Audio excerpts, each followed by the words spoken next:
So now now that we got some of our medium-sized shapes, one of the things you can also start to do is you can start to trim pieces off. Like I trimmed this piece off on the bottom right here because, you know, that's kind of what we do on that one.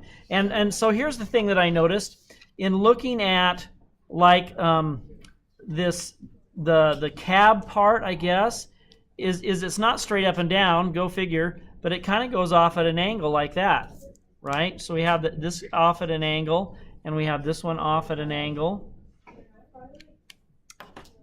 Now, we need to trim some of that off, and so I'm just going to guess and say that this part is about like that, and that this part trims off about like that.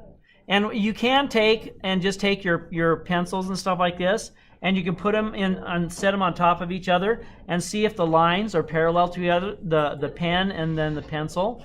If they are, then you're probably pretty close on being able to do those. So if I set this one like this, I set this one like this, we're probably pretty close. Looks like I might be just a little steep or a little bit flat on that one. So maybe bring it in a little bit, right?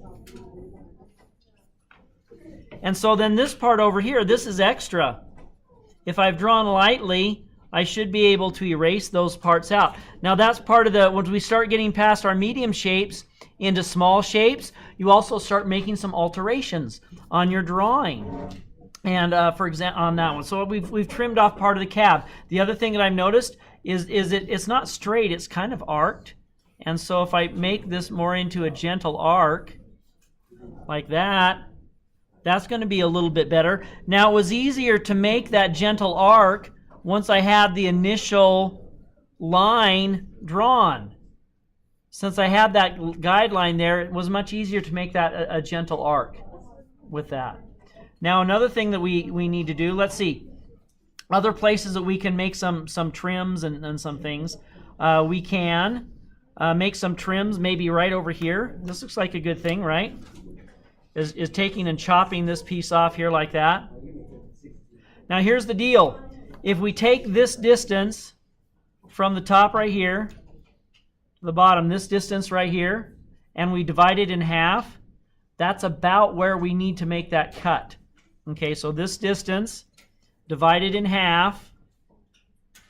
Okay, can we see that? We're dividing in half right about there.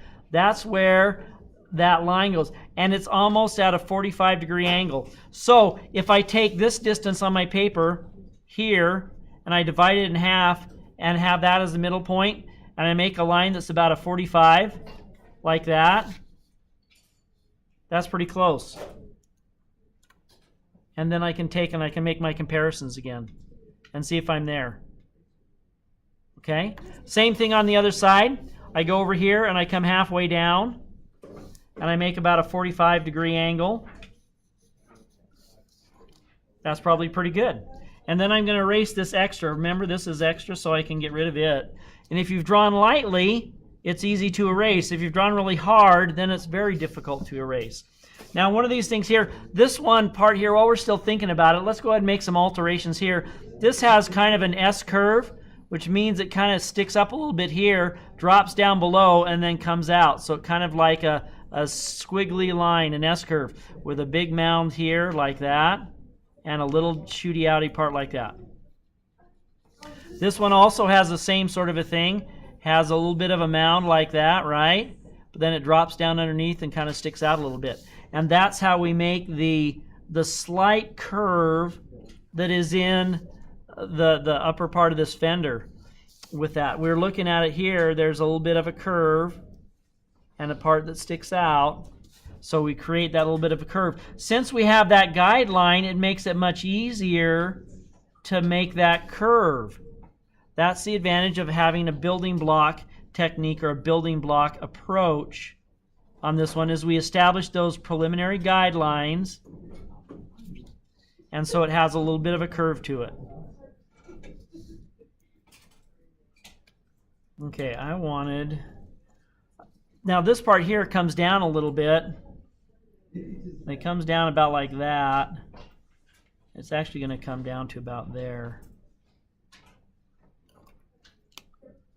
I'm going to put a dot right here. There's a little bit of a, I don't know, hood scoop sort of a thing that's on the car itself. And the base of it is right there. The reason I did that is these lines that come down like this, they come down to that point. And then this line over here comes down to that point as well. And so that will be helpful to know, you know, where this line is.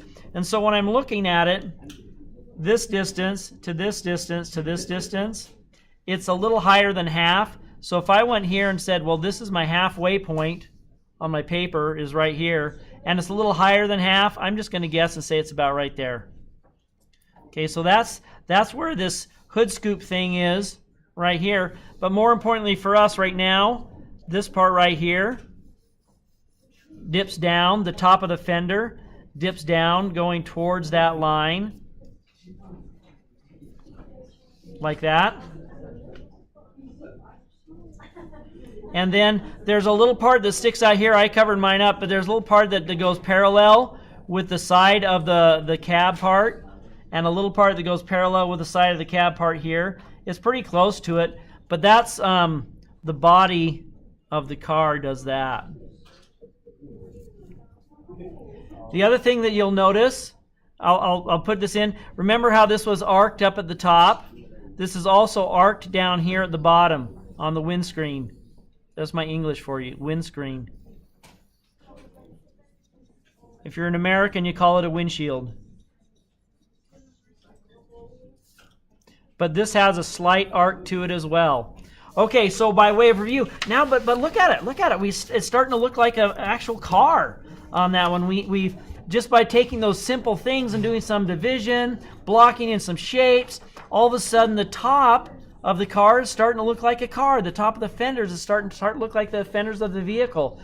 And that's because we've had those initial guidelines in place to start out our drawing on those. I'm going to take a pause right here, walk around, see how people are doing.